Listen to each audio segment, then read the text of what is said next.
Chers téléspectateurs, bonjour et bienvenue dans cet entretien exclusivement consacré à un homme que l'on ne présentera plus. Pourquoi? Parce qu'il a une carrière très riche et parce qu'il est très connu de par les activités qu'il a eu à faire tout au long de sa vie. Je suis avec Monsieur Michael Souma. Monsieur Souma, bonjour. Bonjour Katouche. Euh, comment allez-vous d'abord? Ben, ça va très bien, hein. Est-ce que vous pouvez nous parler un peu de votre carrière, en parler aux jeunes qui ne vous connaissent pas vraiment? Ben, écoutez, Michael Souma est un homme des médias, un artiste, un musicien, qui a démarré sa carrière il y a plus d'une vingtaine d'années. D'abord par la musique, hein. Donc à l'époque j'étais musicien, guitariste, chanteur. Nous avions à l'époque un orchestre de famille qui s'appelait le Ndiabot Orchestra, donc constitué essentiellement de la famille, hein, frères, cousins, cousines, sœurs. Et on était coaché à l'époque par le regretté André Lo, bon, qui était un cousin germain à moi, un frère à moi.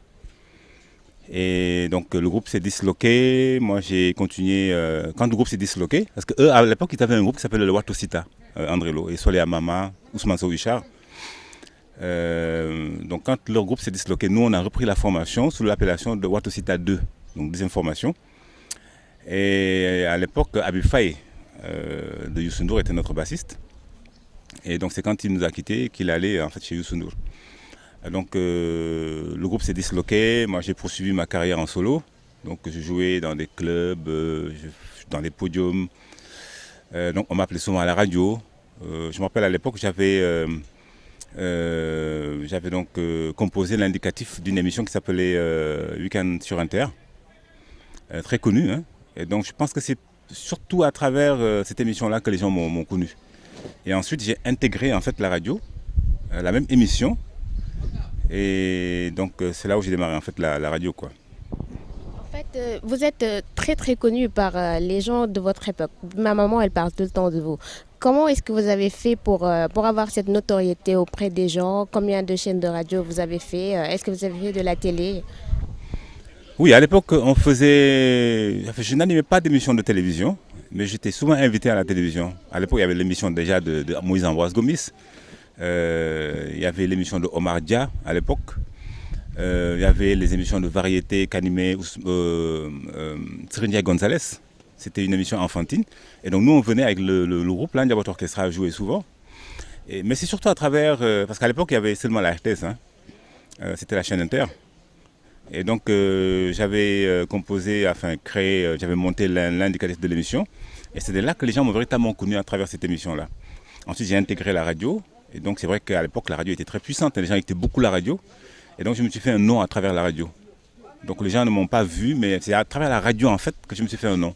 Voilà. Et, c'est à cause de ça que vous avez arrêté la musique ou vous avez cumulé les deux? Oui, c'est vrai que l'audiovisuel a pris le dessus. Et donc j'ai plus ou moins arrêté la musique. Mais étant, n'est-ce pas, dans les médias, j'ai poursuivi la musique, hein. Il m'arrivait de jouer de temps en temps, dans certaines formations, de faire des bœufs dans certains clubs.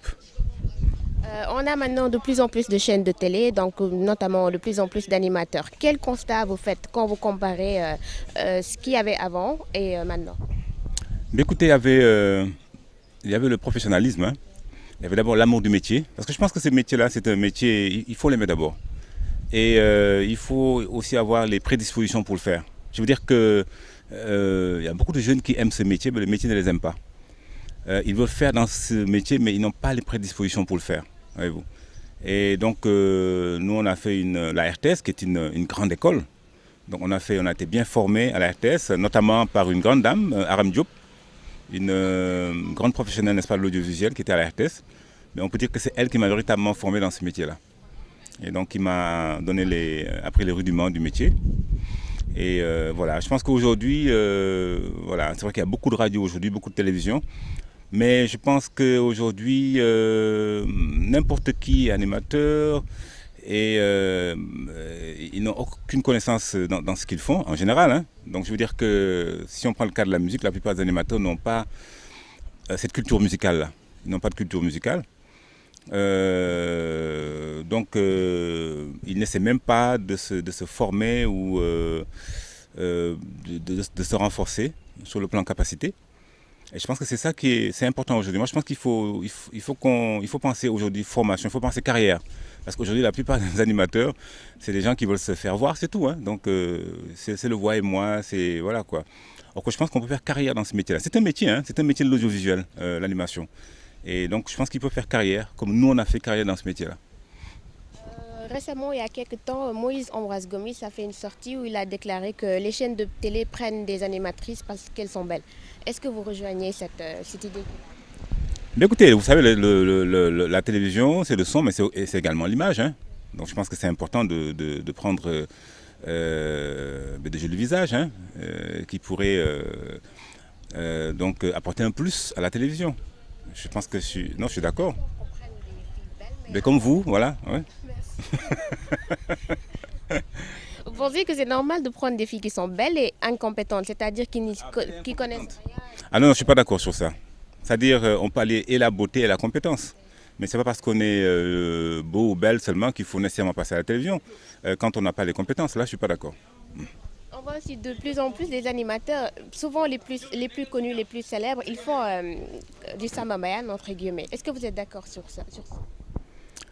Ben écoutez, c'est assez relatif, hein. Donc, bon, c'est vrai qu'aujourd'hui, comme je le dis tantôt, il y a beaucoup de chaînes de radio. Le problème justement, c'est est-ce que je sais pas, est-ce que ça suit, est-ce que financièrement ça suit, est-ce qu'ils sont stables financièrement par rapport au métier qu'ils font, est-ce que c'est pas c'est pas ce qui emmène en fait l'animateur à vouloir jouer ce jeu-là, voyez-vous. Donc je pense que voilà, c'est des questions qu'il faut se poser, quoi. Quels sont vos plus beaux souvenirs dans ce métier? Mais écoutez, mes plus beaux souvenirs, c'est les voyages, hein. Parce qu'avec ce métier-là, j'ai énormément voyagé. J'ai pratiquement fait toute l'Europe. J'ai fait beaucoup de pays en Afrique. Je pense que j'ai assisté à de grands rendez-vous culturels à travers le monde. J'ai présenté de grands rendez-vous hors du Sénégal, que ce soit en France, que ce soit au Canada, que ce soit dans d'autres pays. Donc j'ai eu à présenter de gros événements. Donc j'ai fait les grandes scènes, n'est-ce pas, dans certains pays en Europe. Et je pense que c'est de très beaux souvenirs. Autre souvenir, c'est les grosses stars de la musique que j'ai eu à recevoir dans mes émissions. Voilà quoi, que ce qui viennent de l'Europe, de l'Afrique, voilà quoi. Et puis un bon souvenir, c'est le tout premier Bercy de Youssou N'Dour. Quand on est arrivé à Paris, avant le concert, pendant les répétitions, il m'a annoncé, écoute Michael, c'est toi qui va présenter mon Bercy ce soir. Je ne m'y attendais pas du tout. Et donc le soir, j'ai présenté le tout premier Bercy de Youssou N'Dour. On voit aussi que vous êtes de plus en plus effacé. C'est très difficile de vous voir dans les chaînes de télé, etc. Pourquoi? C'est un choix ou vous en avez assez de paraître? Non, c'est pas que j'en ai assez de paraître, hein. Donc moi je suis pas trop télé, hein. Donc moi c'est véritablement la radio en fait. Il m'arrive de temps en temps de faire des apparitions à la télévision, mais je pense que les gens ils m'ont plutôt connu à travers la radio. Aujourd'hui quand on dit Michael Souma, c'est la radio, voyez-vous. Et pourquoi je suis effacé? Parce que je suis beaucoup plus administratif maintenant, parce que je suis le responsable de la radio Dakar FM. Et donc je suis beaucoup plus derrière un bureau que devant la caméra. Voilà. Mais n'empêche que je poursuis mes productions donc à la radio. Voilà, quoi. Il paraît aussi que vous avez aidé beaucoup d'animateurs qui aujourd'hui sont connus. Vous leur avez fait du coaching. Est-ce que vous pouvez nous en parler un peu? Oui, c'est vrai qu'il y a beaucoup de jeunes qui sont venus spontanément me voir parce qu'ils voulaient faire ce métier-là. Et donc effectivement, je les ai coachés. Et aujourd'hui, il y en a beaucoup qui sont au niveau de certaines radios et de certaines télévisions. Est-ce qu'il vous est déjà arrivé de dire à un jeune animateur qu'il n'était pas fait pour ce métier? Ah non, ça c'est sûr, hein. Moi je suis direct, hein. Moi je ne triche pas avec ce métier-là. Quelquefois il m'arrive de recevoir des jeunes qui viennent me dire « Ouais, je vais faire ça » ou « Je suis ça », j'ai dit « Écoutez ». Après les avoir testés, j'ai dit « Écoutez, vous n'êtes pas fait pour ce métier ». Moi je pense qu'il faut, voilà quoi. Comme je le disais tantôt, il y en a qui n'ont pas les prédispositions pour faire ce métier-là. Bon, c'est vrai que quelquefois c'est un don de Dieu, hein, quelquefois. Mais je veux dire qu'au-delà du don, il est bon de se perfectionner, de se former. Maintenant, vous êtes à Saint-Louis pour le festival de jazz. Est-ce que vous pouvez un peu nous parler? Oui, je suis à Saint-Louis donc pour le festival de jazz, comme chaque année, hein. Donc c'est un festival auquel j'ai participé depuis des années, depuis le début pratiquement dans les années 90. Et donc j'ai présenté les plateaux durant toutes ces années-là. J'ai eu à rencontrer les plus grands noms du jazz, venant des États-Unis et d'un peu partout à travers le monde. Et je pense qu'aujourd'hui, quelque part, mon image est collée à ce festival de jazz-là. Parce que quand je vais à Saint-Louis, je me dis, ah oui, tu es venu pour le festival? Même à Dakar, tu vas au festival? Donc quelque part, je pense qu'il y a eu, un mariage entre Michael Souma et ce festival-là. Au début, il y avait beaucoup plus de gens qui venaient regarder parce que les jeunes de mon âge, on ne connaît pas trop le jazz. Est-ce qu'il y avait beaucoup plus de spectateurs avant que maintenant? Non, je pense que les gens ils viennent regarder le concert. Je pense que sur ce côté-là, le public reste le même. Bon, je pense que, vous savez, c'est une bonne programmation qui fait un bon festival de jazz. Mais je veux dire qu'au-delà de cette programmation-là, il faut également que les moyens suivent, voyez-vous. Parce qu'il n'y a pas de secret, c'est l'argent qui fait, n'est-ce pas, il faut avoir les moyens financiers pour faire une bonne organisation. Donc une bonne programmation, et pour faire une bonne programmation, il faut avoir les sous. Parce que pour faire venir les grosses stars de la musique jazz, il faut vraiment mettre le paquet. Et quelquefois, ce n'est pas évident parce qu'aujourd'hui, les moyens ne suivent pas, les organisations ne sont pas accompagnées, et c'est l'occasion de lancer un appel à nos gouvernants pour qu'ils accompagnent davantage les initiatives privées, pour qu'ils accompagnent les organisateurs. Voilà quoi, c'est important. Oui, les autorités participent, mais je veux dire que ce n'est pas toujours ce qu'on attend des autorités. Je pense qu'on aurait pu valoriser un peu plus, n'est-ce pas, la culture. Parce qu'aujourd'hui, la culture est liée aux moyens financiers. Et on voit que de plus en plus, justement, c'est le financement des organisations baisse, quoi. Voilà, je pense qu'il faut communiquer davantage. Parce que dans ce genre d'événement-là, il faut une très bonne communication. Et je le disais à quelqu'un, je pense qu'aujourd'hui, il faut communiquer et sensibiliser, n'est-ce pas, les populations.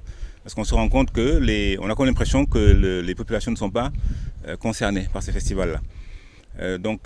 Déjà, l'entrée coûte cher déjà.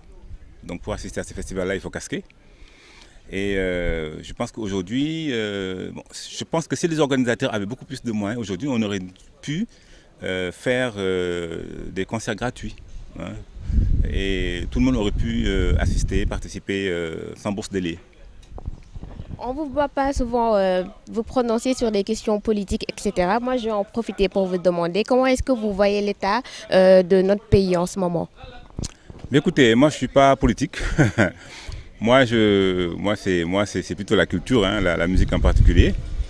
Mais écoutez, le Sénégal c'est un pays qui se fait. On a un président, Macky Sall, nouvellement élu, mais qui travaille. Qui travaille. Moi je pense à mon avis, je pense qu'il faut le soutenir. Parce qu'il est en train de poser des actes assez positifs. Voilà, je pense qu'il faut l'accompagner dans ce qu'il fait. C'est-à-dire qu'il faut que les populations en fait l'accompagnent, le soutiennent dans ce qu'il fait. Est-ce que vous avez des projets futurs dans l'animation ou dans la musique, etc.? Écoutez, moi j'ai déjà monté un festival de jazz à Dakar depuis 2007 qui s'appelle Jazz à Dakar. Bon, c'est un festival, ça a commencé tout petit à l'Institut français déjà à l'époque. Et par la suite, ça a grandi. Donc de l'Institut français, j'ai organisé au Théâtre national Daniel Sorano, dans les clubs. Et je pense justement booster au mieux ces festivals-là pour qu'il ait une stature mondiale. Je pense que c'est un de mes projets. Et faire de Dakar véritablement une plaque tournante, n'est-ce pas, du jazz, mais de la musique mondiale. Pour terminer, quel conseil donneriez-vous à un jeune comme moi qui débute dans l'animation et qui a envie de percer, avoir la carrière que vous avez? Mais écoutez, moi je pense qu'il faut travailler, il faut écouter les conseils. Il faut avoir le temps d'écouter les conseils. Et puis il faut aussi... voilà, je pense qu'il faut penser au côté formation. C'est maintenant très facile d'accéder, n'est-ce pas, aux médias aujourd'hui. Mais je pense qu'il faut mettre l'accent sur la formation, sur le renforcement de capacité. En fait, il faut travailler, quoi. C'est-à-dire qu'il faut apprendre. C'est un métier qui évolue au jour le jour. Chaque jour que Dieu fait, ça évolue. Donc il faut se mettre au diapason en fait. Nous vous remercions d'avoir accepté cette interview. C'était un réel plaisir. Je vous laisse dire votre dernier mot et des remerciements si vous en avez. Mais je salue tous les téléspectateurs de Halima.com que je connais bien, parce que j'ai eu à travailler un peu avec Halima. À l'époque déjà, je présentais un événement, les rendez-vous de Castel. Et je me rappelle à l'époque que l'événement était relayé en direct sur Halima et était posté pendant au moins un mois dans Halima. Donc en tout cas, je souhaite une bonne continuation à Halima.com. Salut à tous les téléspectateurs de Halima.com. Et vous également, vous souhaitez une bonne continuation. Voilà, chers téléspectateurs, nous étions avec Monsieur Michael Souma. Nous vous donnons rendez-vous prochainement, Inch'Allah, avec d'autres invités. Ciao.